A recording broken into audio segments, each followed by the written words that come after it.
भैया क्या हुआ, किस बात का फायर हुआ है, तो इमीडिएटली वो लड़के ने छलांग लगाई, उस पर बैठ के स्कूटी पे चला गया। पर लोग, पूरी जनता वहां इकट्ठी होगी, सारे लोग बड़े इकट्ठे हो गए, ये क्या हुआ, कैसे हुआ, ये सारा घटना कैसे घटी है।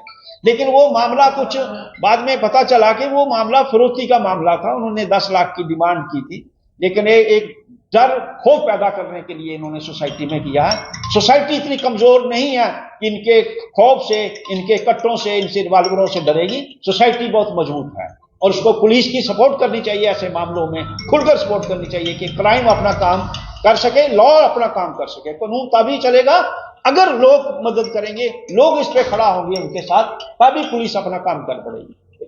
क्राइम के दो बड़े कारण हैं, 2-3 कारण हैं। एक तो क्राइम बढ़ने का सबसे बड़ा कारण है जो इस वक्त हमारी स्टेट के अंदर, मुल्क के अंदर चिट्टा जिसको कहते हैं, नशा जो है, उसका बड़ा कारण है क्राइम जो बढ़ रहा है, सबसे बड़ा नशे की बात है। दूसरा बेरोजगारी भी है, अनएम्प्लॉयमेंट भी है।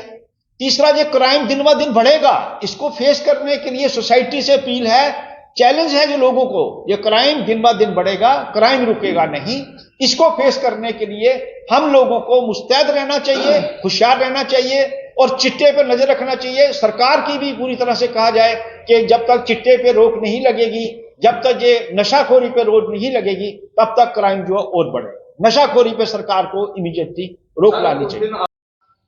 प्रेस कॉन्फ्रेंस करने का ये मकसद है कि the senior citizen of Mira Sahib locality and the shopkeepers, सबसे पहले हम ये कहते हैं कि आज जो पिछले दिनों खजूरिया फूड मॉल पे जो एपिसोड घटा, 2 क्रिमिनल ने आके फायरिंग किया और मैं उस वक्त वहां मौजूद था और मेरे सामने 4 फुट की दूरी पे वो फायर हुआ। उस वक्त मैं वहीं पर मौजूद था और फायर करने के बाद वो लड़का इमीडिएटली दूसरा स्कूटी स्टार्ट की, उस पर बैठ के वो भाग गए दोनों लोग। और उसमें जो प्रॉम्प्ट एक्शन किया गया पुलिस की तरफ से, एप्रिशिएबल स्टेप है पुलिस का। Within a time on spot SHO Mira Sahib और स्टाफ को लेकर के इमीडिएटली वहां पर पहुंचे और उन्होंने इमीडिएटली अपना एक्शन करना शुरू कर दिया। ये बहुत बड़ी एप्रिशिएबल बात है पुलिस डिपार्टमेंट के लिए, हमारे लिए, क्योंकि हमारी सोसाइटी अंडर टेरर थी, डर गई, अफ्रेड होगी। उस वक्त सारे लोग घबरा गए, इतना बड़ा धमाका हुआ। वो उसका कट्टे का रिवाल्वर, मैंने कट्टा देखा उसके हाथों में, रिवाल्वर नहीं था।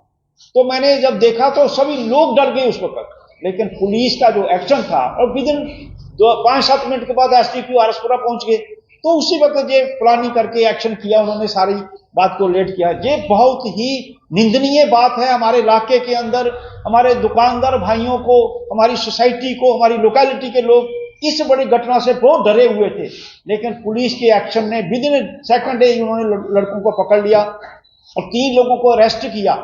और तीनों लोग जो अरेस्ट किए गए वो ऑलरेडी क्रिमिनल लोग हैं, उन्होंने ऑलरेडी क्राइम किए हैं। और सबसे बड़ी जो बात यहां पर हुई, हम इस बात के लिए स्पेशली तौर पर, वैसे तो पुलिस डिपार्टमेंट होल, स्पेशली तौर पर SSP Jammu, SDPO RS Pura and SHO Mira Sahib, ये स्पेशली तौर पर तीनों का जो काम था, सराहनीय काम था, एप्रिशिएबल काम था। इसलिए तो हमारी सोसाइटी खौफ से बाहर होगी। हमारी सोसाइटी को डर था, वो डर से बाहर निकल गई सोसाइटी हमारी with in A short period. ये बड़ी बात थी सोसाइटी के लिए और मैं शुक्रिया अदा करता हूं सोसाइटी का, दुकानदार भाइयों का और जहां के लोकेलिटी के रहने वाले लोगों का शुक्रिया अदा हम करते हैं। उन्होंने बहुत सहयोग दिया और मैं एक बात अपील भी करूंगा, ये जो क्राइम है, जो गुंडागर्दी है, समाज में सोसाइटी के लोगों को इसके खिलाफ खड़ा हो जाना चाहिए।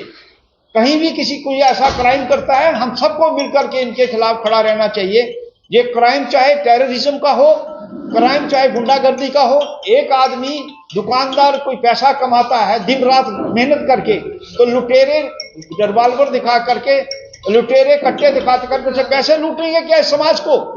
बड़े अफसोस से कहना पड़ता है, समाज इतना कमजोर नहीं है, हमारा स्ट्रांग समाज है। मैं दुकानदार भाइयों को, सीनियर सिटीजन से अपील करूंगा, जब भी कोई ऐसी बात घटती है, जब भी कोई ऐसी घटना घटती है, इमीडिएटली सब लोगों को इकट्ठे होकर के इनका मुकाबला करना चाहिए और इनके लिए गवाहियां, मतलब जो चाहिए उनको विटनेस देनी चाहिए खुले तौर पे, और क्योंकि क्राइम अपना काम कर सके। सेकंड फेज, मेरा जो इंपॉर्टेंट सेकंड फेज है, मेरी जो सजेशन है हमारी की तरफ से जो जुबलियन एज रखी हुई है, जो एज 18 साल रखी है इनकी, 18 साल की एज को 16 साल किया जाए, क्योंकि इन बच्चों ने 16 से 18 के बीच में 4 क्राइम किए हैं, 5 क्राइम किए हैं। इसलिए जैसे 21 साल की उम्र में 18 साल किया था वोट डालने का राइट, इसी ढंग से 18 साल से 16 साल में बच्चे मैच्योर हो जाते हैं और 16 साल की उम्र करनी चाहिए। ये अपील है हमारी जनता की तरफ से, लोगों की तरफ से, सीनियर सिटीजन की तरफ से कि 18 साल की जगह 16 साल जुबलियन एज करनी चाहिए, जिससे कि 16 साल की उम्र में इन पे क्राइम जो है पूरी तरह से जो धारा लगती हैं, जो कानून के अंदर है, वो उसको होना चाहिए। ये 16 साल की उम्र होना चाहिए, 18 साल नहीं होना चाहिए। उसका इन्होंने फायदा उठाया इन लड़कों ने। सर एक और बात